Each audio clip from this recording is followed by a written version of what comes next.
All right. Hello, everyone. I am Gerald Coleman. I am the director of Young Adult Ministries at Fellowship Missionary Church. I'm making these videos in hopes to inspire college students who are on campus, uh, trying to figure out what it means to be a disciple and trying to live faithfully to that. And so I have a college student with me this morning, and I'll let her introduce herself. So go ahead, young lady. Who are you? My name is Cami Mackin. I'm a junior at Indiana University studying journalism. Is that Uh, cool. Journalism. All right. So, Cami, tell me a little bit about your relationship with Jesus. well, I mean, I love God. I don't, I mean, that's a hard question. That's a broad question, G. I know. Just give me a little snippet. How important is it to you? Okay. It's pretty much influences everything I do.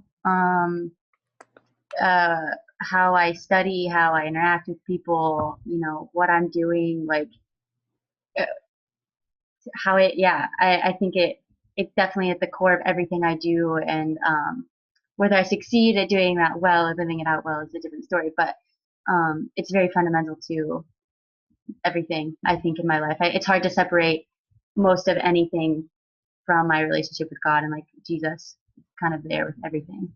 Yeah, I'm glad you said it that way because many people compartmentalize their faith. Um, I'll put Jesus here, Yeah. and the rest of my life is over here. And so I think that's very important that we realize our faith is integrated into all of our life. With that being said, how does your faith impact your studies as well as your life on campus? For sure, my studies, because I feel like God, because I feel like this was my next step, was coming to school. For my studies specifically, like I am now a steward of my studies. So like I have to like do that well because I am still needing to honor God in my studies. And so going to class, doing my homework, getting good grades because like that's my responsibility as a student is to do well. And if I'm here because God has asked me to be here, I should be doing that the best I can, which is hard to do when you're tired and exhausted and I didn't do my homework for 2 weeks and now I'm catching up on all of it. Like Yeah, yeah, that's what God has asked me to do. And I think being a steward, just like you have to be a good steward of your money, I had to be a good steward of like me being a student, using my time well, making sure I'm getting my stuff done. So it's challenging because it's not like I can just blow it off like some people maybe feel like you can. yeah. So you see doing the best you can in your classwork is part of your faithfulness to God. That's awesome. Yeah. Now, what about in terms of your relationships or campus activities and things like that? Yeah, I think that it's been really challenging to be here because growing up, I never really was surrounded by non-Christians, and now I'm at one of the most liberal hubs of, Indiana slash the Midwest, and uh, I think my faith, uh, it it it kind of pushes me into the darkness not in like a in like an abstract way, like going into the bars, being with these people, going and hanging out with the homeless, like all of these things that like I think generally comfort would allow us to avoid, like being in a place like this and having your faith. It kind of it, you know you, I want to brush up against these like dark places that I otherwise have always maybe avoided or thought maybe I could potentially avoid because it was easier that way.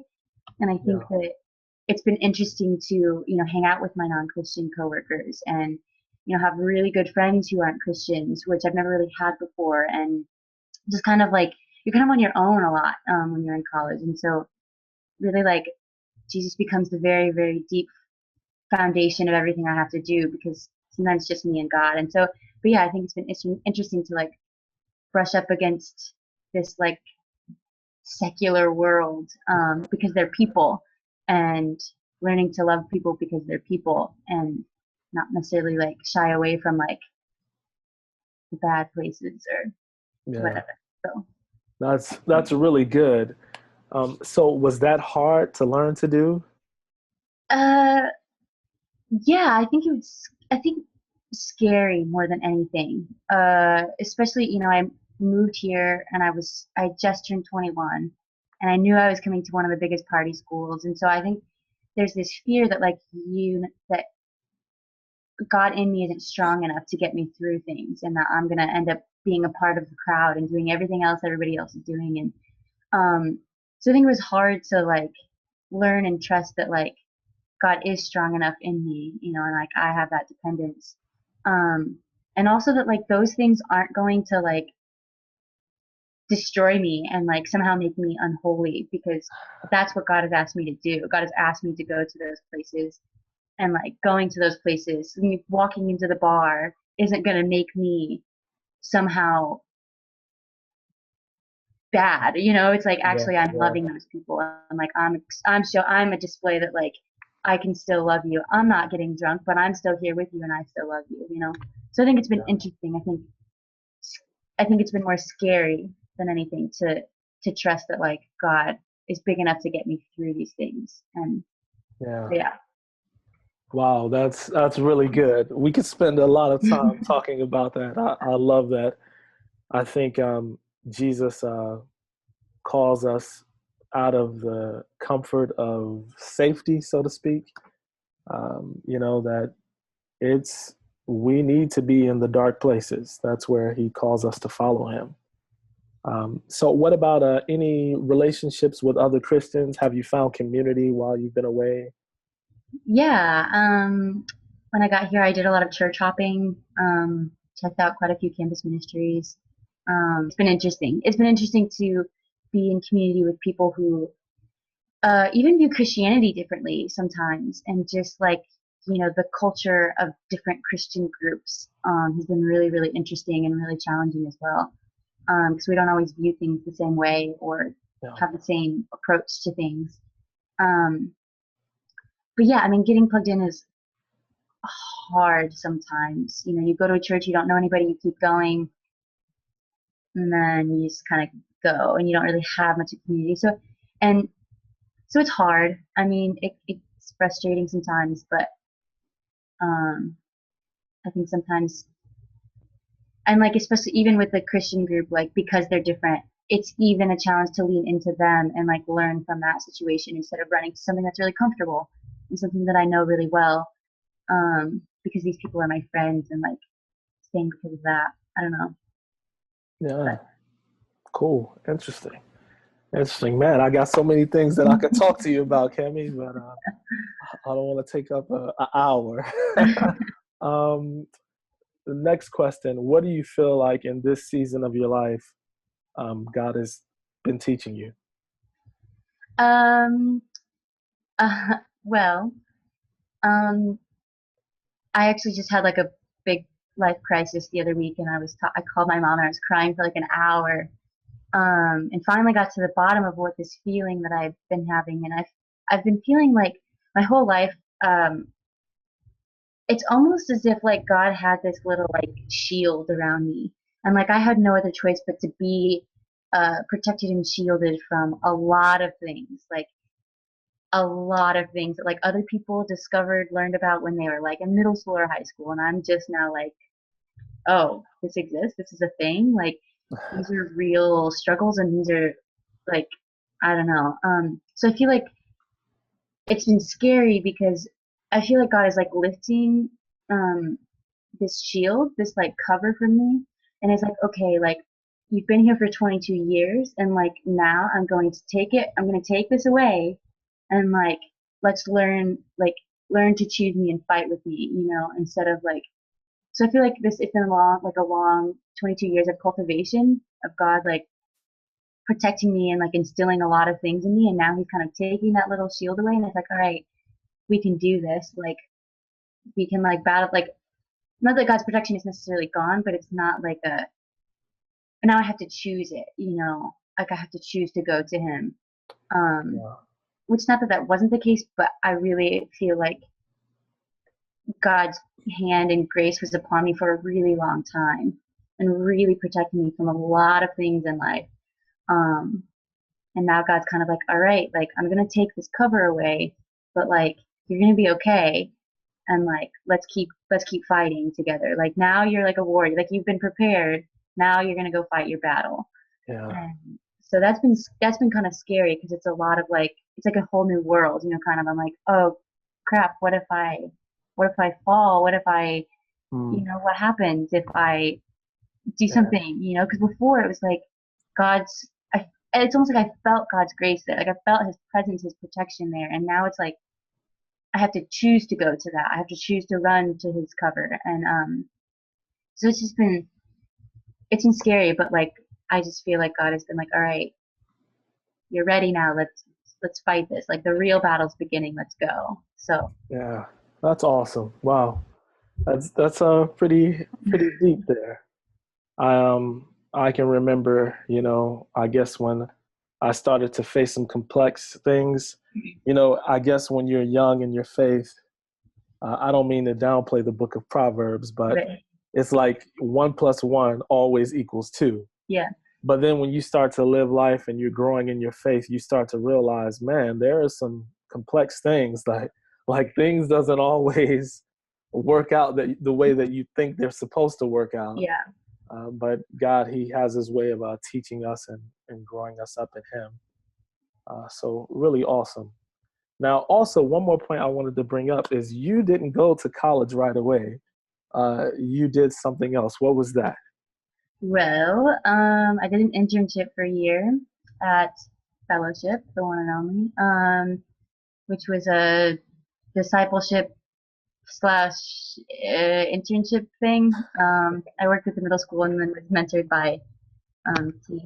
Um, so that was a really fundamental year to my growing. Who knows where I would be if I didn't choose to do that. And then I did some missions work with YWAM. Yeah, So a good 2.5 years later, I was finally at school. So cool. So you didn't do what a lot of people do, which is right out of high school, go to college. Um, you glad you made that choice to take the other route? yeah, for sure. I think that those years were like really, really key in solidifying. Um, I don't know. Foundation is a good word for God to really build on. Because when you graduate and you get out of high school, it's kind of like you're leaving this little bubble. For however 18 years, you're in this little bubble where everybody's structuring things for you. Like it's just I don't know, you're just kind of being like strung along, and then you graduate and it's like this whole new world. And um, I think it was good to like slow me down and like really get this like deep foundation going that like when I came here, I think if I would have come here right off the bat, I would have been overwhelmed and I don't know, I don't think my faith would have been quite as mature maybe. Okay. Um, Especially because, I had a one-on-one mentor for a year and that Uh, was vital, I think. ah, cool. Well, last thing, man, I've got a whole bunch of questions popping in my mind. We'll just have to do another interview sometime later. But is there anything you would like to say to other young adults that would encourage them or a favorite verse or something? Keep fighting the good fight, as cliche as that is. And I this isn't my favorite verse, but I just was reminded of it where it's like, don't envy, the people of the world, or I don't know how it goes, but like like don't be afraid to just stick with it, and it's gonna be hard. Like it's hard sometimes, and it's kind of lonely sometimes, but like just because everybody else is out partying and doing this and this, like doesn't mean that you have to join. Like it's like I don't know, just keep fighting. Like it isn't easy, and it is a challenge, but like that's that's where God needs you. It's like in those like deep, lonely, like let's battle through this, and so um and don't give up and find people. You can't do it on your own. Just like don't even try. Like find Yeah. people and like even if they don't have necessarily the same views on everything, but like if these people, like find people who love Jesus and like be with them, like, and spend your time with them and spend your time with other people who aren't Christians. Like that's important to your faith, like growing and like seeing how God is with those people too. So, but some of the verses I kind of cling to a lot. There's in 2 Corinthians 3, it's talking about how we are letters of Christ. And so like for me, like I am a representation of Christ, and like that that burden, that responsibility affects how I live, because if I am representing Christ, like I am aware of how I'm acting in public. You know, how am I with people? Like if people are looking at me and they're supposed to see Christ, like I better be on it, you know, like I better be with it. And not that like I have to be perfect, but yeah, it's, and you know, like be holy because I am holy. Like we were just talking last night, like, you know, that God has said you are free. And because you are free, be holy. You know, like it's on, like they use the example, like the window is open. Close the window because the window's open. Like you are free. Be holy because you are free. You know, like because I am holy. Like I am holy, be holy. And so like, and not so much like it's my responsibility, I need to be good enough, but like God is holy, God has freed me, I should be holy. You know, like so that those things really stick with me. And then the one other one is Proverbs 27:19. As water reflects a face, so a man's heart reflects a man. I'm really, I think that whether it's Satan or God, so I don't know, been really aware of where are things coming from in my heart? Like, you know, why am I going to this campus ministry? Why am I going to the bars? What, you know, like, is it unto Jesus? Like, what is the deepness? Like, what is coming out of my heart? Like, it's easy to justify, like, oh, I'm going to go get drunk because I want to be with these people and show them Jesus love, you know? And it's like, I don't know, you know, like, just like being aware of, like, what are the contents of my heart, because I can think that they're okay, but like unless I'm letting God reveal like what is in my, like what my heart, like that, like other people are seeing that, like what's in my heart, like is Jesus in my heart, because whatever's there is being reflected to everybody else, like, and so if Jesus isn't that, like they're not seeing Jesus, you know, other people aren't seeing Jesus if that's not whatever's in my heart, you know. So I think those things, just like being really aware of like, am I doing this unto Jesus? Like, and am I being holy because God is holy and that's God has created me to do? So Yeah, yeah. that's really good. Really good. Yeah, that's, man, Cammy, you got so many talking points. But we're gonna stop right there, and thank you so much for taking time to do this interview. I know you got a busy schedule there, and looking forward to reading some of your writing. Cammy, you are a good writer, and I look forward to seeing what God continues to do in and through you. Thank you so much, and thank you everyone for listening. If you enjoyed this interview, you could leave a comment and say, hey, I really like that. And say a prayer for Cammy, and that God will continue to just bless her. Thanks.